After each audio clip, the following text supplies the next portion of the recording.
Hi friends, இன்றைக்கி நம்ம வீட்டில் என்ன லஞ்சுன்னு பார்க்கலாம்.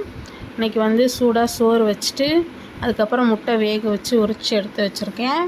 அதுக்கப்புறம் தக்காளி ரசம், இது வந்து மட்டன் கிரேவி.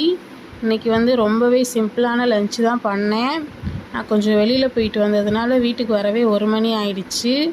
அதுக்கப்புறம் வந்து கடகடன்னு சமைச்சேன். அப்புறம் மாம்பழம் வேறு வீட்டில் இருந்துச்சு. சரி, அதை வச்சு அப்படியே மேனேஜ் பண்ணிடலான்னு சொல்லிட்டு அப்புறமா ஒரு பிளேட்டில் ஒரு சூடாக சோறு போட்டுக்கலாம். சோறு போட்டுட்டு இப்போ வந்து முட்டை வச்சுக்கலாம். உங்கள் வீட்டில் என்ன லஞ்சுன்னு கமெண்ட் பண்ணுங்கள்.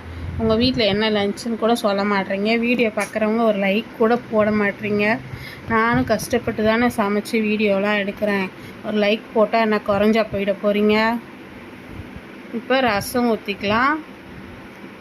இல்லை, என் சமையல் நல்லா இருக்குது நல்லா இல்லைன்னு கூட ஏதாவது ஒரு கமெண்ட்டை போடுங்களேன். எதுவுமே போடலைன்னா அப்போ நான் வந்து என்ன தான் நினைக்கிறது. அப்புறம் மட்டன் கிரேவி வச்சுட்டு மாம்பழம், இன்றைக்கி தான் நம்ம லஞ்சு.